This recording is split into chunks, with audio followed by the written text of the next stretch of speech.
up, light it up, top.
Top, light it up, top.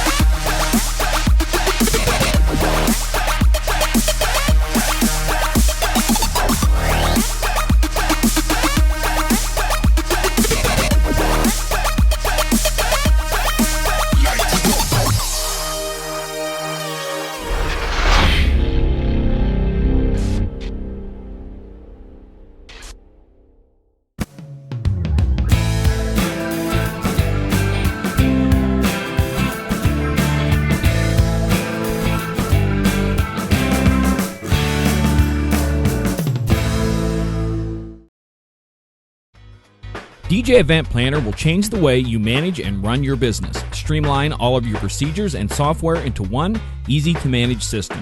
DJ Event Planner, the ultimate online planning tool.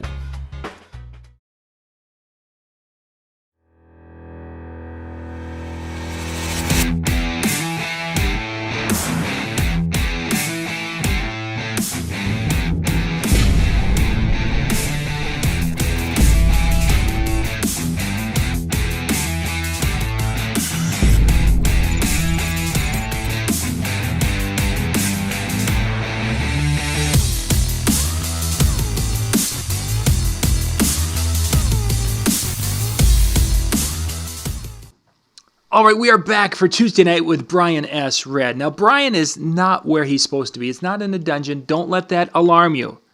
He's still. I'm where I'm supposed to be. I'm just not where I normally am. That's what I meant. Yes. There's a difference. I'm where I'm supposed to be. Yes, he's where he's supposed to be, but it's a little different. So let that soak in, ladies and gentlemen. Don't get freaked out. You know, seeing him out of the dungeon, they don't see you that way too often. Yeah, usually I'm just in the dungeon. Yeah. But today we are in beautiful Rialto, California. Very nice. Very nice. And it's nice and sunny today. I got some sun, and I'm at my friend Chris's house. I take over his daughter's bedroom when I come to town, so this is my room. Nice. When I'm here. Very nice. There's a pink wall over here, and he chose not to use that as the background. Well, there's a purple one in front of us too. So I don't know. I think that he's 13 years old now, so there's been like a Barbie exile, so they're not here anymore. So I figured we were probably safe shooting in here tonight. Good stuff. So for those of you who are joining us and you didn't catch the first show where Ben and I were talking a little bit, but Ben and Brian are down in California getting ready to head to Anaheim tomorrow because of the big NAMM show that's coming up. Well, NAMM is actually starts on Thursday. Yes. But tomorrow is a big day because there's a lot of things going on. For instance, ADJ has their kind of open house for reps and dealers to come in and preview the products before NAMM. And what they also do is bring in the In-N-Out Burger semi-truck. Yes. And they cook burgers for everybody. So that's kind of nice. So you get In-N-Out Burger and you get ADJ stuff. That's going on tomorrow, I think, from 2 to 6. And then I also have another thing I have to do tomorrow from 6 to 10. Oh, goodness. And that's for FBT. So I'm going to that. It's going to be another preview thing. and I think lobster, which is kind of interesting. Interesting. I like lobster. So yeah, busy day tomorrow. But the show doesn't officially start. The doors do not open until Thursday. Thursday morning, we will be coming to you right from the showroom, getting pictures and video clips and such for you guys to check out some of the new gear that will be coming to market later in 2017, we hope. Yes.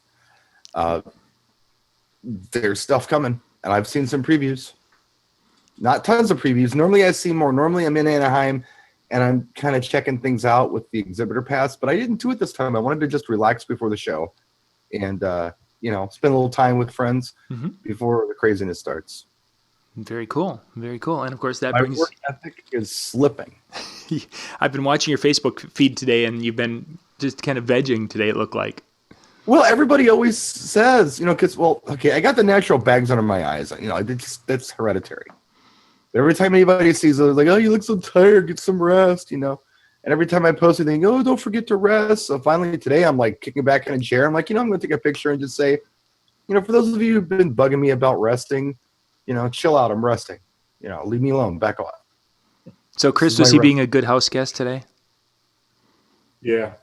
He's all right. He's under control. Chris and I have been doing this, since 2008? About that. We met in 2008, and we've just become very good friends. He just comes here to hide because no one would come to Rialto on purpose anyway. Yeah. This is where they film the TV show Cops. Yeah, this is the download place. If you watch any of the Cops episodes, you always see a Rialto one, and they always end in a foot chase and a tasing, and and it happens in your backyard.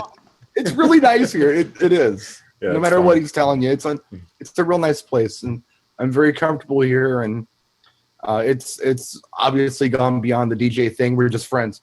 If he decided to be a firefighter tomorrow, and I decided to, which could happen, and I decided to, I don't know, take up basket weaving, we would still do this. It has nothing to do with the gig thing anymore. We're just buddies. So nice, very cool. And that's one of the cool things with the DJ industry, as we have been involved with meeting people at different events and such, is you do build these relationships that transcend the industry.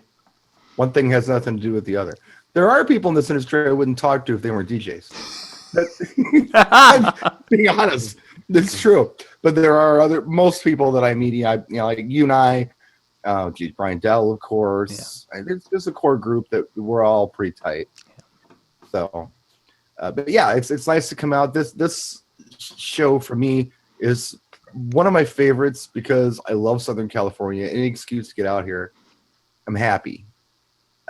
Get to see good friends and their kids all call me Uncle Brian. So it's like seeing family. Yeah. It's weird because I lived out here when I was a kid. I think, 76 to 80, we lived in a place called San Dimas. The place that you may know from Bill and Ted's Excellent Adventure. It's a real place. I lived there. And it is a really cool place. And those were where all my memories from California were. But since about 2008, when I started coming out for these shows, I have this whole new group of friends in this whole new place that I call home. It's very different than what I remember as a child. It's nice. It's cool. So anyway, we're happy. We're not home. We're not in the snow. Cold. It's a little chilly out there right now, believe it or not. Somebody mentioned freezing rain up there in Wisconsin. Speaking of rain, you're going to hit it when you get here. So it's going to be raining pretty much the whole NAMM show. Oh, yay. I'm just letting you know. Bring some of the hood. I brought the umbrella with the little folding up one. Good call. So that'll work. I've got to keep my bride dry, otherwise she will not be a happy girl. Oh, that's right. You're bringing Lori out. Cool. Yeah. So we'll be getting down there tomorrow afternoon. That we will. I'm just checking the chat room here. If you guys have any orange spray tan for Brian, that's what happens when you live in these. This is real, baby. This is northern climate. We look kind of white and pasty sometimes. Yeah, I don't look red anymore. I do look a bit orange, but that's not a bad thing. It's the yellow shirt. If we did this, it wouldn't look so. Well, it kind of still does. Yeah. Yeah. No spray tan though. This is all just real stuff. Good stuff. So, Brian, have you gotten a chance to hear of any of the products that are going to be coming out at NAMM that we can kind of get a little sneak peek or a little bit background information on? A few. I've known about some of them for a while, and some of them I was even involved so far back when they were still trying to come up with names for them. I was hearing about them and what they were and trying to find names for them. None of my choices were used. Okay. But I think I had good ones. For instance, ADJ is coming out with the boombox. Yes. This is a 4-in-1 light fixture. If you're familiar with the brain fart here, the Stinger. Yep. The Stinger Star and the Gobo it looked like it just a step up. The Stinger Gobo and the Stinger Star both, where you've got like the star effect, you've got a laser, and then you have like I don't know, like a watch, right? Yeah, the LED. Mm-hmm. Right. Well, they're coming out with the boombox that it's like a 4-in-1 effect like that. Right? Yeah. Yeah. So, I had options for that one that didn't get used, but I had some good names, I thought. They didn't like them. They went with boombox. But it's coming out. It is. They've actually got two of them, two versions of the boombox that are coming out. One, I believe, has the globe, and the other one, like the star, and the other one has the gobo. So, yeah, I was looking at some video of those just a little bit ago because that was all released today, and definitely an interesting that all-in-one. And then we've seen that already with some of the other releases from some of the companies that the all-in-one definitely has a spot in the market right now. I think it's a super neat idea for a lot of the DJs out there who do not have light shows. They're just getting into this. Maybe they were club DJs or house music DJs or even scratch DJs. Now, maybe they're not kids anymore and they decided, hey, you know what? I think I'm going to do this mobile thing. They're just getting into it. They never really did lights because the club always handled that. These effects are great. Or alternately, if you run your company in a way where you sell your light package as a separate thing, and you have a client that doesn't opt for a light package, but you still want to bring some atmosphere, grabbing something like the boombox is just a really easy way to incorporate lighting into any gig. Yeah, for sure. There are a lot of DJs out there, a lot more than you know, who are not into lights yet. They've been doing this for a long time, but they haven't gone the lighting route yet. There are so many. We assume that everyone does what we do. Like Chris, he's huge on lights. He's always had big, giant lighting rigs. Chris does it big. He's been running a DJ service since, the early 90s? 86. 86. Yep. He's been running his. As I got my driver's license, I was mobile. Yeah, nice. And he's my age, so. But yeah, a lot of guys just aren't into it. And I'm running into this more and more. And when I'm producing my videos now, I'm keeping that in mind. Because I think we always kind of assume everybody does what we do, but they don't. People are doing things different. They're just getting into lighting. And a lot of my stuff that I've been doing lately anyway has been real kind of entry level for those folks. And products like this boombox, again, I think it'll be real nice for them. It makes sense. I would agree. Yeah, that after this past weekend, I actually did my first show with two of the Stinger Star, and I did a video on that today. And there's positives, a lot of positives, and there are some drawbacks. Compared to as Chris is running a larger light show, he has some control and capability that you can't get in these little things. But right. I could carry the two in one little tote. There's my light show. That's the bonus. Chris, I don't know if you've followed a little bit. We've talked about the trend that a lot of DJs are getting into smaller systems. Are you seeing that in your market where some of the guys are kind of scaling down to a smaller sound system and a smaller light show? They all seem like they have smaller light shows because they usually only have one or two lighting effects. Don't get me started. No, go ahead. This is perfect platform. He came up with something last night. We were out with Andy, my friend Andy, and Susan, Chris's wife, who's also a very good DJ. There was beer involved. There was about a gallon of beer involved, and the gallon of beer was consumed by this man. And he said something that was very funny, and we all laughed. I can't even. How did you say it? What did you say? There's a famous movie on the internet, Two Girls, One Cup, and I'm like, well, the DJs around here are two vertigos, one bulb. because we run a photo booth company too. We have I jumped into the photo booths in the infancy of photo booths, and Nice. we quickly grew from one photo booth to 10 photo booths. Wow. And the market here, at least from what I'm seeing, is plateaued because now it's just gotten ridiculously cheap, and so I'm not pushing it as hard because I don't want to. I'd rather stay home and watch Cops on Saturday night than do it for nothing. Do a 4-hour photo booth for 175, which is what some people are doing in this area. But a lot of the DJs that we see are using the old halogen effects. Yep. And a lot of the older effects like the vertigos and they call them sunbeams or whatever they're called. They have 2 halogen bulbs, and a lot of them they'll put them on their bass speakers, and then the filaments will break, and then it's just going around instead of being a crisscross pattern. Yeah, it's just a swooping thing because there's only one bulb, and it's about 2/3 of the parties I go, they're using the old vertigos, and there's one bulb. Yep, I remember those days. It's kind of a thing because my lighting. I've always had the flood lighting as a base part of the light show, and then the effects were just for that because back in the 80s and 90s, you didn't have all the problems we have now with the modern fire alarm systems with laser beam detection, and you could 2/3 of the places you worked at, you could use a fog machine, you didn't have a problem. I remember those days. So we had the case lighting, red, yellow, green, blue, flashing in sequence, and then we'd have the old derbies, and we'd hit a button on the Lightcraft control, and it would kill the chase lights, and then the derby would go a little bit, and then back to the chase lights, and then or strobes or whatever, and so that's what we did. So I just every time I see DJs with just effect lighting, to me it's just a bunch of blinking dots, and you need something with the flood lighting. So these new effects that are coming out, at least if you have a smaller unit, you'll have you get a little bit of flood in there. You'll have the flood, which is good because there's some companies that make the lighting that have the PARs built into the strobes and PARs, and the American DJ, I don't even know what it's called. So yeah, there's part of the boombox they're doing, and they've been doing it on the Stingers as well. But they, you have the flood lighting, and then you have the controller. You have control over it, and then it gives you some wash lighting, and so it's just not a dark room. Chris, I'll have to now. Brian, a controller is something that uses DMX to talk to the lights. Ah. Okay, I just wanted to make sure we got that through because he's Mr. Anti-DMX. I'm just thinking these things have that UC3 controller, that little. Right. Now they're all UC IR remote. Yeah, exactly. I'm assuming these new ones will have the IR remote that you can control the different.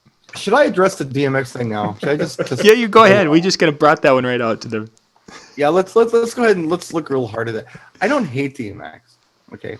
I hate programming DMX every week. Yep. You got to remember what I'm doing out here. I'm not doing what most people are doing because I am doing a lot of demos, and I'm trying to show these products off. People want to see them, right? If I bought a light show and all I had to do was program that light show and use that same light show week after week after week, it would be a wonderful thing to do, to DMX everything. However, my light show changes weekly. It's just something I don't want on my plate. Yep. So it's cool. I have used it. I've used it to chase PARs. Back in the old days when I first got my first LED PARs, I had them all DMX'd. Yep. I took the time to DMX program them, but I used the same PARs week after week for a year and a half. So it wasn't a big deal. But if I'm switching it constantly, and now, I'm just thinking to myself, there's so much time I have to put into all of this prep for weddings. I have to, all the things you have to do for these brides these days. Plus, I've just got regular gear prep. I've got music updates. I have a lot to do, and I'm doing it with one hand. You know what? I don't want to do DMX too. I want to plug the light in and let it do stuff. So that's what it is. And that's I agree because I do a lot of the switching of lights too to test things, and so we can talk about them intelligently. That's right. Why on that the iPad app that I'm using to run my DMX lights, I have got, I don't know, I think I had 15 lights on there now. I don't own all 15 of those lights anymore because some of those lights are things that I demoed and I sent back, but they were set up, and it's like, okay, how do I delete that? Well, you know what? I'll figure that out later. I got to get the next light entered in. So Yeah. It's If I was normal, I mean, even if I didn't know how to do it, I would hire somebody to program it for me and use it. Yeah. But yeah, it's just.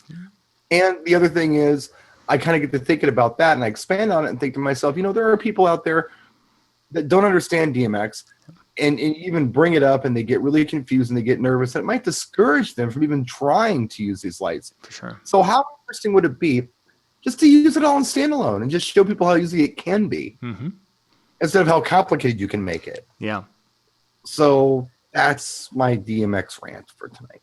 And there are times, boy, they can get incredibly complicated. Even something as simple as a Stinger Star going through, and it's the 14 channels that it can handle or that it uses within DMX, and all the little nuances for, okay, it's going to make the laser do this or this or this or this or this. And it's like, Yeah. Doesn't the laser just do something by itself that's cool? Because that would be helpful. Oh, yeah. It does that too, but.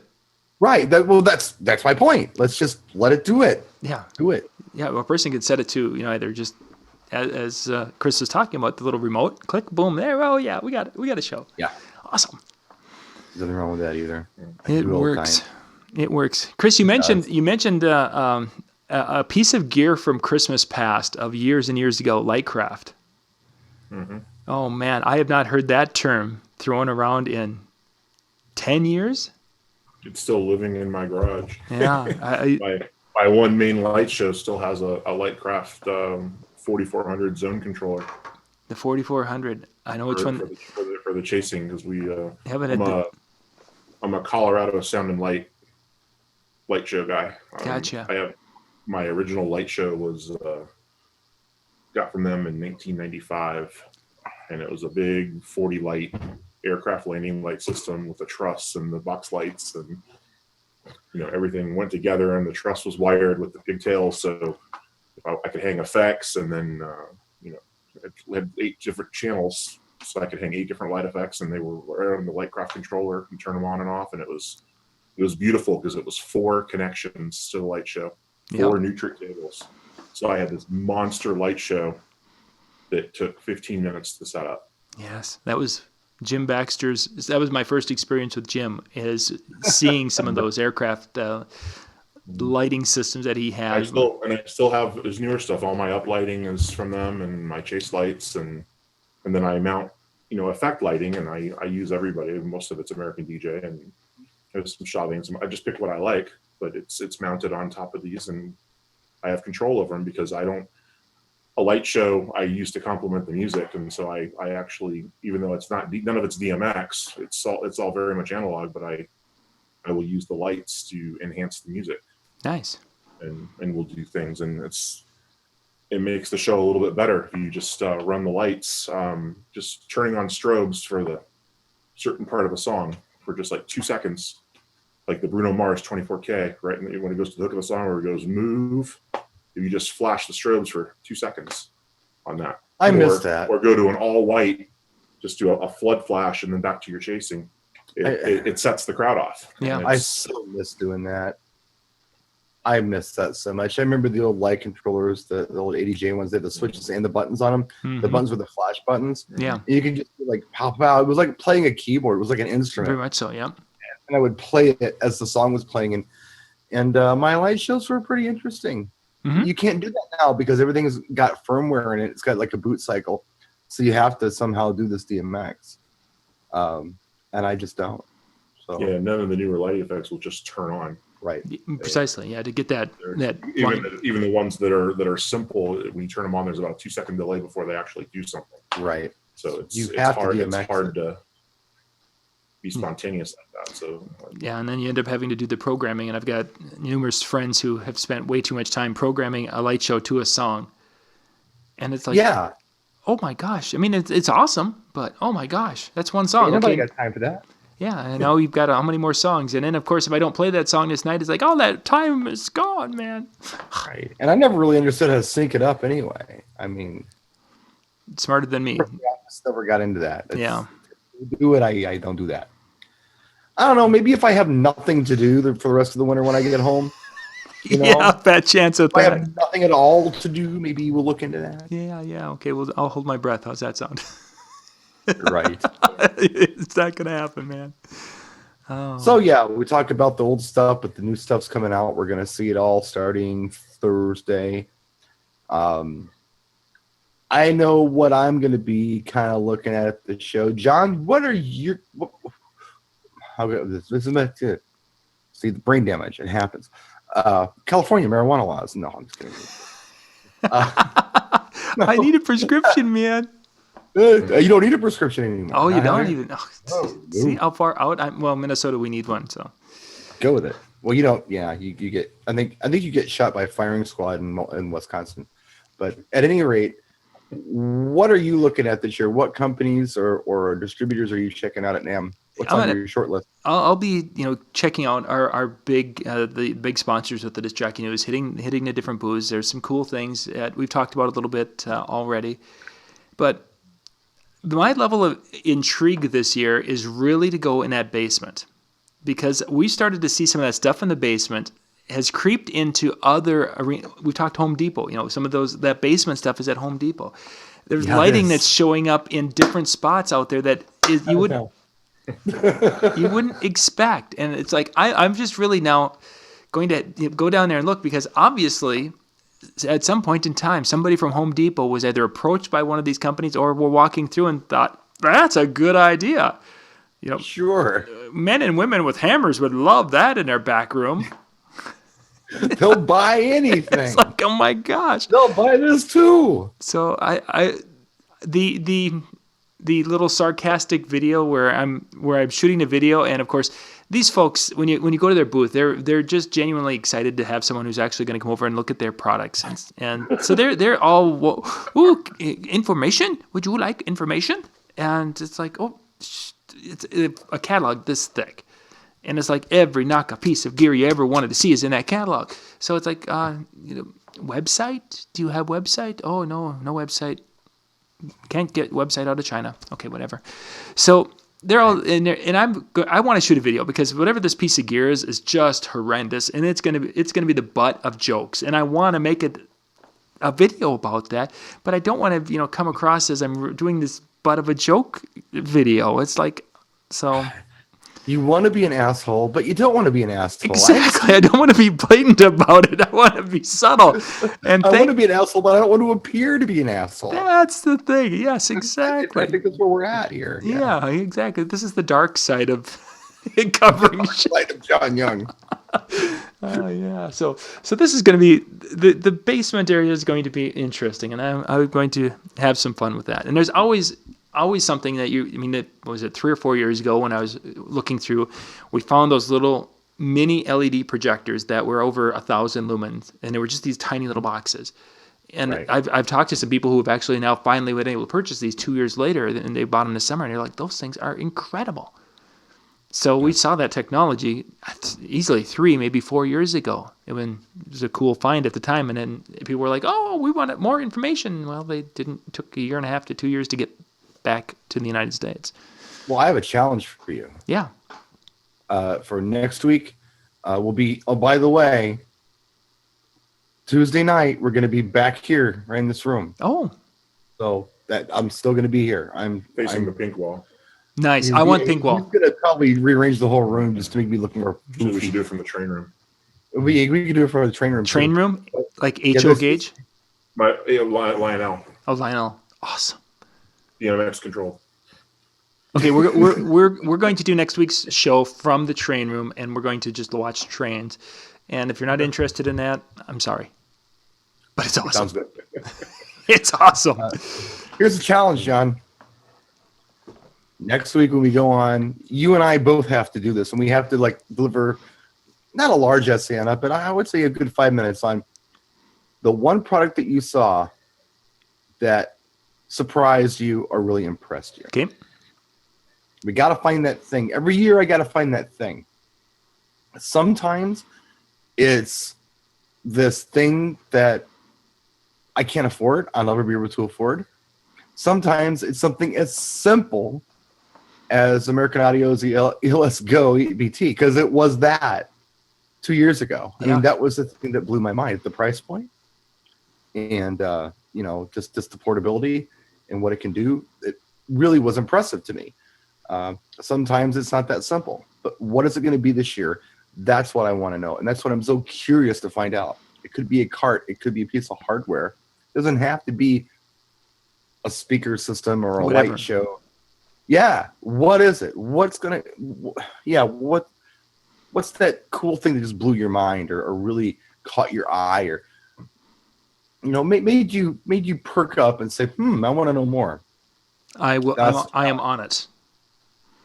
I will. You pick, will be. I will Yes. pick the bestest one, and we will talk about it next Tuesday night. And get a picture or something. Picture, video.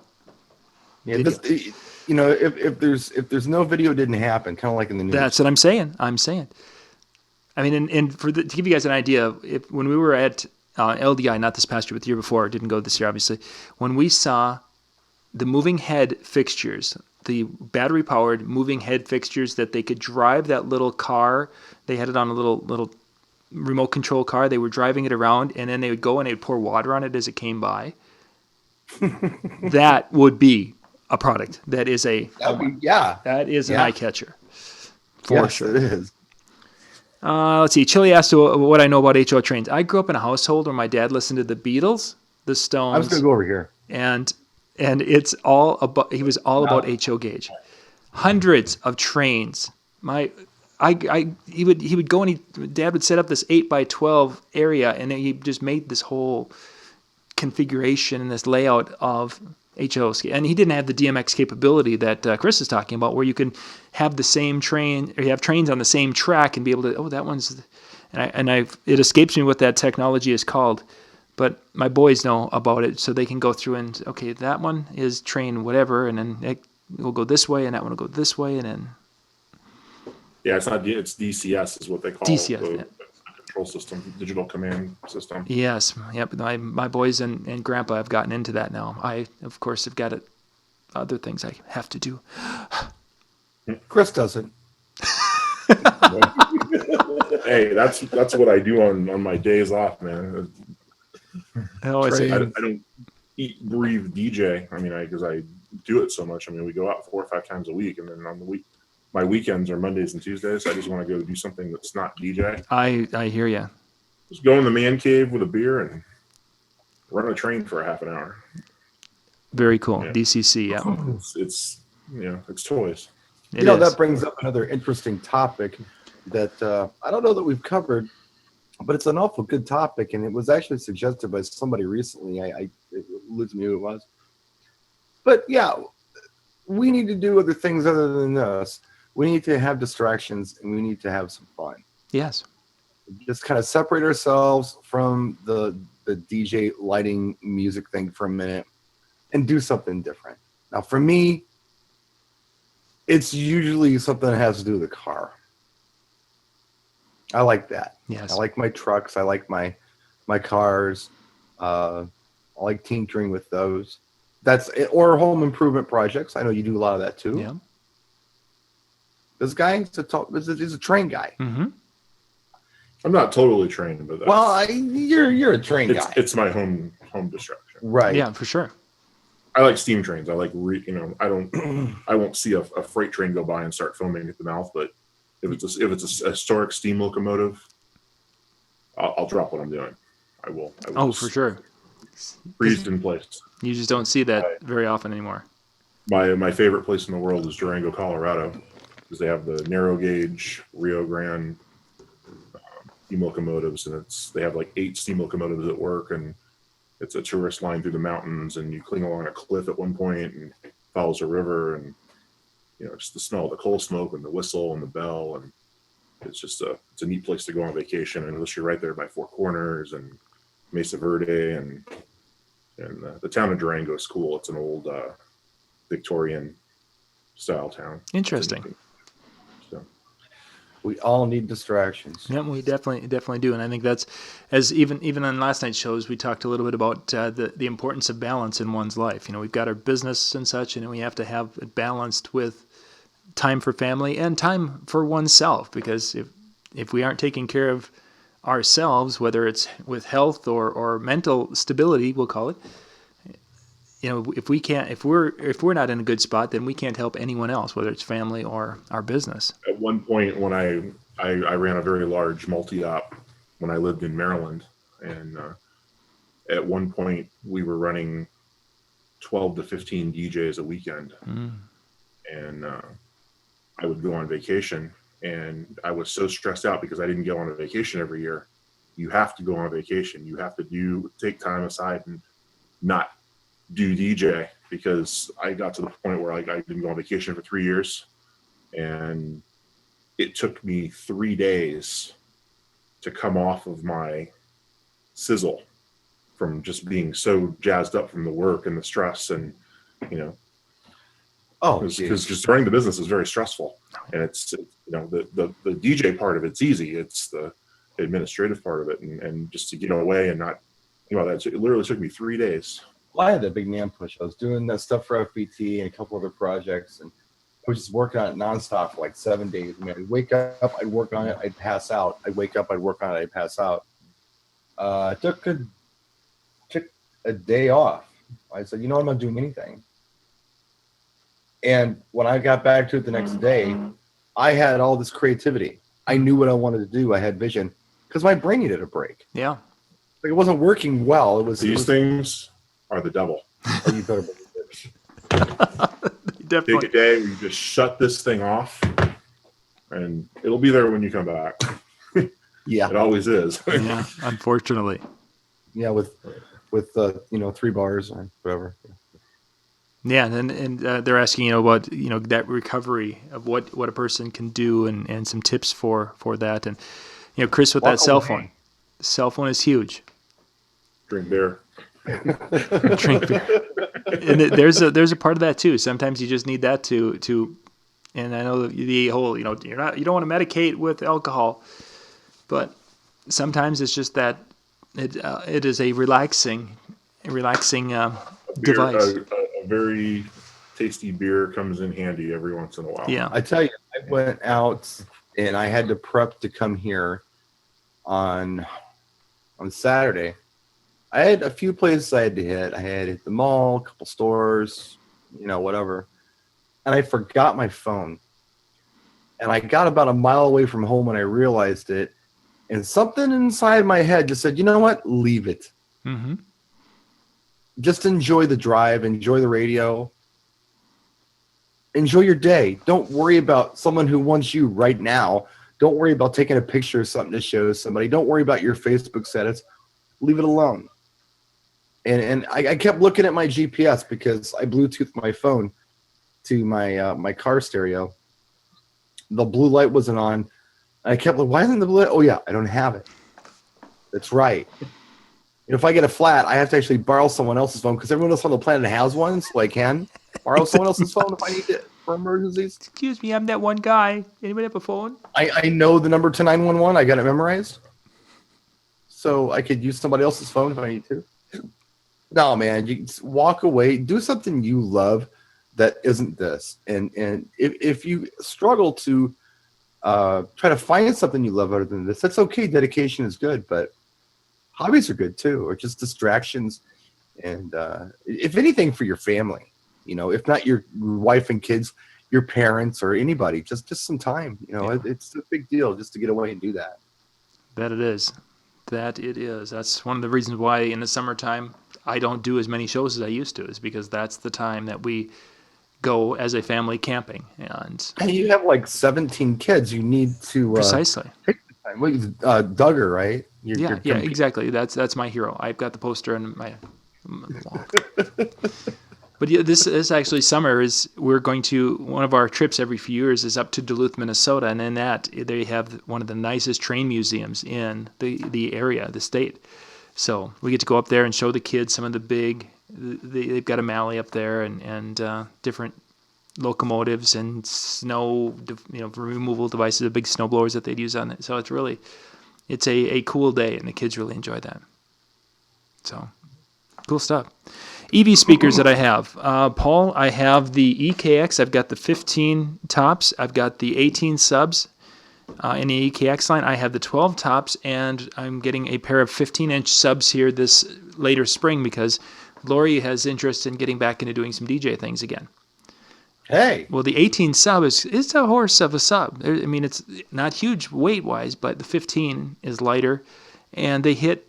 If you wouldn't hear them next to each other, the 15 hits just as hard for a wedding for most people, and it's more I've always female. been 12 for a wedding guy is my new thing. It Yeah. really is. I think the thrill on it's perfect for what we want to do to hit the dance floor. Yeah. But that's me. That's Yeah. me. Yep. So that's what I'm at right now. And I did last year. I was comparing between the ETX and the EKX, the top of the line with the next step down, and the only sound quality and sound pressure, but the weight difference was just enough where I loved them, but I also was looking at it like at the time, of course, when I was comparing them, as about the time I was having eye surgeries, and it's like, well, I can't move these, and Lori certainly can't move these. Right. They're just way too heavy. So. Who's our guy over there? His name is Mike, right? Yep, Mike Dussault. We're gonna get to see him Say hi on to Thursday. Mike this year. I need to say hi to Mike. I know you will. I need to say hi to Mike this year. Yep, stop in and see. He wanted to say hi to you, so he'll definitely do that. Brian, they were asking which FBTs. You've got some FBTs that you use? Yeah, I've got the Promax 14As. They're coming out with a brand new version of the Promax 14A. They figured out how to throw some new stuff into a brand new amplifier, and I think the price point on these things are going to go down a little bit because they're making them a little more cost effective than they used to be able to. It doesn't compromise the sound effect. The sounds better, but the technology has gone to this place where they're able to do that now, and it's a whole new look. It's a more pro look. Have those. I've got the old versions though. I have some J5s. I have a Subline 12, and hopefully sometime soon I'll have a pair of CS1000s. Those are being launched in the U.S. at this show. They're actually in stock in the U.S., but they'll have them at NAMM to see. They're real cool. It's a little satellite system, little array. We talked about it last week. Yeah. I got other things on my list I want, but that's what I got for starters. Chris, what's your choice for audio gear? B52. All my sound systems are B52. I have 5 Matrix systems. I have 4 2000s and 1 2500. Okay. And I've been using a pair of the Acpro 12s, the tops, and then I have JBL PRX. It's the little 10-inch speaker, PRX 710s maybe. For ceremony. You were using what were you using at because he DJ'd my niece's wedding in Phoenix. Those was it Rama? Was that the name of the company? Bose. The old Bose system. So when I first started as a DJ, everything was PV. PV was like the main That's what it was. Yeah. thing. So it was PV. Which model PVs did you have? Basically anything that started with SP, I've owned at one point. I've had SP2s, SP5s. They had the SP6s for a while. SP4s, which are the big monster ones that sit on the ground, weigh 1,000 pounds, and then had all PV amplifiers, and then switched over to the QSC USA 900 amps, and then eventually when the Eons came out, I got JBL Eons. And then when I blew the Eons, they became an Eon PV because I put the Black Widow woofer in the JBL Eon. Yep. Because the JBL speakers, they would just rattle, and we'd push them too hard. When I had guys working for me, they would just blow my stuff. They understand that red was a no-no, so we were constantly replacing woofers. And then my mentor got me into the Bose system, so I had 4 Bose 802 systems with the sub, and then B52 is the newest one. Nice. And they're beautiful. They're local. People don't understand B52. They don't hear about it very much. No. You always hear about everybody else, but B52 is absolutely beautiful. Sounds good, looks good. Yeah. Works every time. I have a Matrix system that's like 10 years old. Wow. And still works just fine. And the new ones have the BBE maximizers in them for the processing. And the Sonic Maximizer. What do they do? We don't know, but they're really cool. You should get one. When I got the 2500, it actually sounded better than my Bose 802 system. Wow. And I was hardcore Bose, and I'm like, damn, this thing sounds better than the Bose. And then at that point, I just went ahead and ditched all my bows, and Where are they? Are they in Vernon or Some- Downey or something? they're somewhere over there. Yeah, off the they're 710 freeway. they're LA. Yeah. They're right. It's family owned company. Yeah. I actually watched them make my 2500 system. Actually went there with a friend, and they have the computerized table saws and spray paint booths, and then they wire the processors right there and put everything together. And There you go. Wow. That's pretty cool. neat little company. Somebody asked, the B52, are those powered? Is the amplifier in the sub then? It powers the tops on those? Yeah. The amp is in the sub, and the tops are unpowered. So you basically put the subwoofer by your DJ table, plug in your XLRs, and then you run speak-on cables out to your satellites. And Your tops are powered by your sub. Yeah. Oh yeah. And those, we've heard the B52. They don't. One of my disappointments at NAMM is every time I've gone to the B52 booth in the last couple of years at NAMM, either no one's around or whoever's there doesn't. They're like, can you come back later? I don't know anything about him, and it's like I've not been able to get a video in the B52 booth. I think, and probably the last one is Mike Walter when he was there with me about 4 years ago. So the guy who's been speaking about B52 on our videos is Ken Heath when he's been at Mobile B. Yeah, that's my friend that I went to B52 with. Yeah, Ken. And he's just fun to talk to no matter what. Well, Ken knows that whole family real well too. So Good guy there. talked to Kenny today. He called Oh, very cool. like he does. Mm-hmm.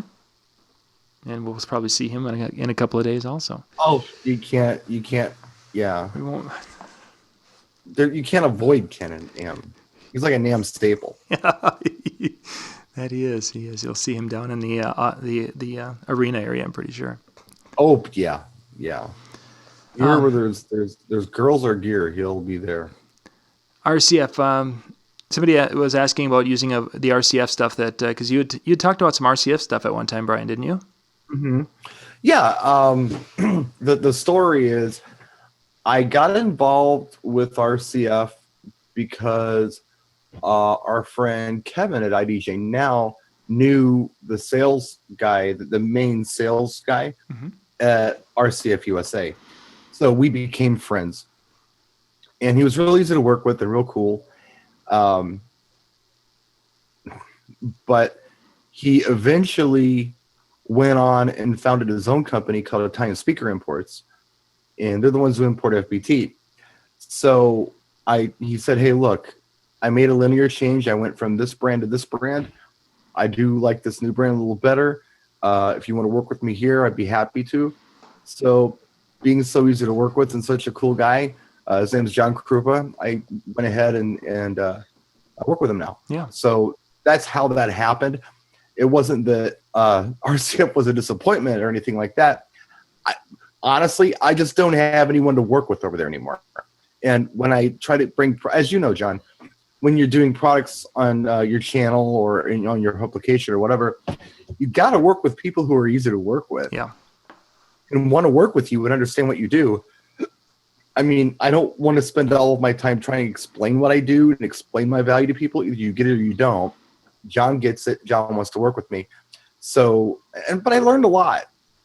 Stuff I haven't talked about yet. I've got a lot of video and a lot of stuff I will be kind of trickling out here about the whole FBT experience within, I would think, the next couple months. But it's been a real education. Yeah. I've I've learned an awful lot about the manufacturing process and quality and just sound testing and what makes one thing better than the other. It's pretty neat. Yeah. So FBT's been supportive. They've we're, on the other hand, not that RCF's a bad product. I'm not familiar with anything RCF currently is using or sells. It's been that long since I've been involved with them. I just don't have a contact over there that wants to work with me. Yeah. So that's why you don't see it. And I found FBT products that I really like. Mm-hmm. This is a company that wants to work with me. Hey, this is where we're going to go. Yep. Italian speakers. In fact, the families of RCF and FBT know each other and are friends. they're all from the same area. And I understand that they do dinner together a lot. And I also understand that at one time they were part of the same company. Way, Interesting. way back. So just a little insight there for you as to why I switched. But I'm happy I did. Brian, somebody asked about the RCF connection with Mackie, and you and I have talked about this. I don't know how much we can talk about. I don't know it verbatim, but this is what I've heard, and I'm going off of recollection here. So forgive me if this isn't a textbook as to what happened. My understanding is sometime in the early 2000s, Mackie acquired RCF. But RCF was still kind of a standalone company, but owned by Mackie. And what happened was RCF, being a maker of speakers, they were putting all of their speakers into Mackie products. So all of a sudden, Mackie sounded incredible. This is something Sonic used to do in the 90s. Sonic's a company from Milwaukee. Oh, They're God, right down the road from where I live. There's a name I haven't heard in years. Yeah, Sonic is in Cudahy, Wisconsin. That's I like, got a pair of their speakers. I don't know, 5 miles away from where I live, 5 miles south. Yeah. They used to do RCF loaded Sonics for an extra $100. So you could get that upgrade. Well, Mackie got it on a lot of their stuff, and all of a sudden Mackie sounded incredible. It was because it was RCF loaded stuff. But then Mackie decided, hey, you know what? Let's move manufacturing to Korea or wherever. I think Korea. And the top brass who were the family at RCF said, no, we're Italian made. We can't move manufacturing to Korea. And that's kind of where the tension started. So they ended up somehow dissolving that partnership. Sure. So it was only going on for, I think, a year, 2 years maybe. This is how long that partnership lasted. But then it was over. So Mackie benefited more than RCF did from that one, because all of a sudden people were saying how wonderful Mackie speakers sounded. But it was just that 1 or 2 year run where they actually were RCF loaded. So. Yeah. And a lot of us bought the 450s that had the RCF components. Again, please forgive me if I've got the math wrong on this or screwed up some information. That from what I can recall, what I've been told, that's what happened. Cool. Good stuff. Good stuff. We need to wrap things up here to keep that video short of an hour so I can do the edit and trim off the beginning of it here and make it all pretty. So we're at 51 minutes, buddy. Yeah, I started streaming ahead of it. And what I have yeah. All right, well, let's go then. I got to. So next week we're gonna pick. I'm gonna pick out. We're gonna be talking with Ben Still. We're gonna also be talking about some of the things, and those are gonna be some of my general picks. But I'm gonna save the big one. The big one that's basically the wow. 4. Hold it back. I'm holding it back for this show, and we're gonna talk the big one here. I'm gonna get some video footage with it. I may go and lay next to it and model. Really go all out. You got Lori with you. Put Lori next to her. Yeah, that would do with Vanna White. It'd be much more appealing, I'm sure. But I still like to feel pretty too. I'd like to buy a Val, Lori. I want to feel pretty. So, all right, Chris, thanks for being with us tonight. Chris, you're going to be at NAMM. Are you going to get over there? I think I'm going to skip it this year. Okay. So. It's always he's got work this weekend. Oh, he's got I'll probably be sorry that I didn't make an attempt to go this year. Oh, it's a cool thing. It's always kind of neat to hear people who are working DJs who don't go to all the shows that like the LDIs and different things, and what kind of how you guys look at it differently than Brian and I, who are looking at it just really in some aspects. We're looking at it as content, telling the story. Less than how we would use it. It's also kind of a family reunion for the all the companies. Like when else am I gonna see FBT or EV for the most part? I might get lucky and see them at another show, but probably not. I mean, some people you only see at NAMM. Mm-hmm. So that's for sure. Yeah, there's some that only make it. So, but I'm looking forward. Should be fun. Looking forward to getting down there. So, gentlemen, I'm going to let you go, and the rest of you, we'll be back tomorrow night. Lori and I are going to be going broadcasting from Anaheim tomorrow night at 9 o'clock Eastern. So, you'll have to go to the YouTube channel because the players and such will not get made until the video goes live. So, just go to youtube.com/discjockeynews. The player will appear right there, and we will see you guys tomorrow night. Brian, Chris, thanks for being on tonight. Thank you, sir.